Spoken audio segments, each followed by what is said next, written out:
Hello, this is Jason. Welcome to Curvy Creek Farms YouTube channel. My lovely wife Renee is doing the filming. One of the biggest questions we get when it comes to beekeeping is, how do I find my queen? I can't find my queen. A lot of people have problems seeing a queen. So what we're going to do is we're just going to go through this little hive here. It was a walk-away split I did. And we're going to see if we can find her. And then we'll take a little short video of the frame that she's on, so you all can practice if that's something you're interested in. All right, let's go.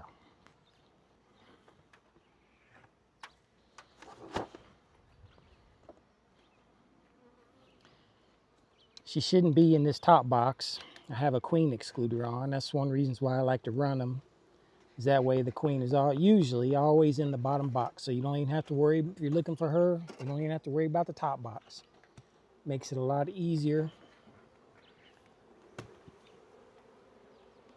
to search if you know that your queen is just in one box. A lot of people run double deeps.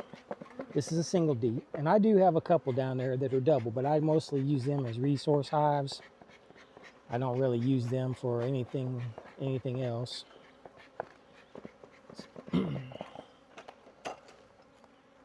right, let's start on this outer frame because it's easy to get to. The queen's usually not on the outer frame. You want to be real careful not to roll your queen, so we'll check it first. This was a new frame when I made the split, and you can tell they're building a new comb, so that's good. Most valuable thing you can have as a beekeeper is drawn comb. All right, don't see her on there. I'm going to set this aside to give us some working room.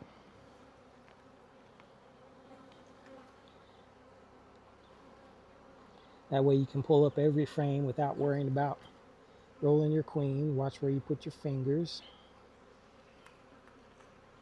Okay. Just so happens we got lucky. She's right on this frame.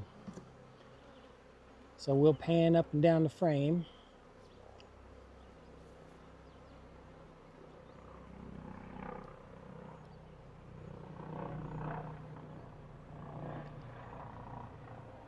You'll notice she's a lot different. If you look nice and close, she's about double the size of the other bees on the frame. Plus she moves a little different, I think. She has a little more purpose. She's really never sitting still like a lot of these bees that are working on capping the honey, nurse and brood. So that's what I look for more than anything than the size, is the movement. And we don't mark our queens. It would make it a lot easier if I did. So every time I go into a hive looking for a queen, I just try to look for the size and the movement. Sooner or later, it all comes together, and you know what you're looking for. And like I said, the single deep with a queen excluder, that really helps keeping her in the bottom box. So you have 10 frames instead of 20 that you have to check if you're looking for the queen. If you're just going through a hive to see how they're doing, if you don't see any queen cups but you see eggs, then you know that your queen is in there, and you can put it all back together and don't have to worry about disturbing the whole hive. But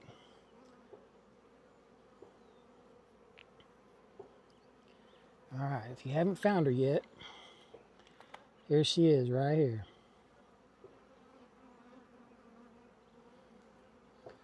Notice her abdomen is a lot longer, and she'll move across the entire hive through the course of an hour.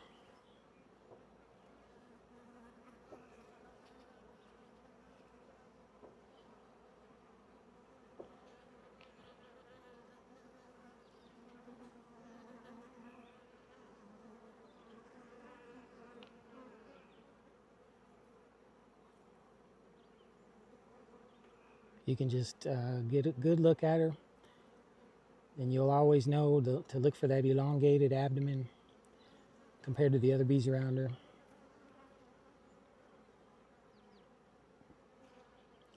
She's got a nice what I call a tiger stripe on her.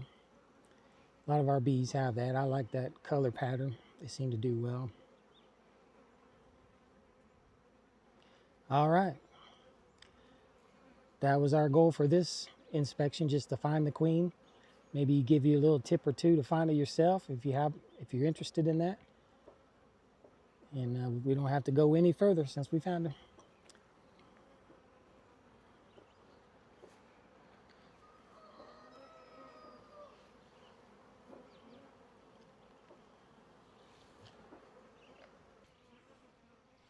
Thanks for spending some time on Curvy Creek, where we live simply in a busy world.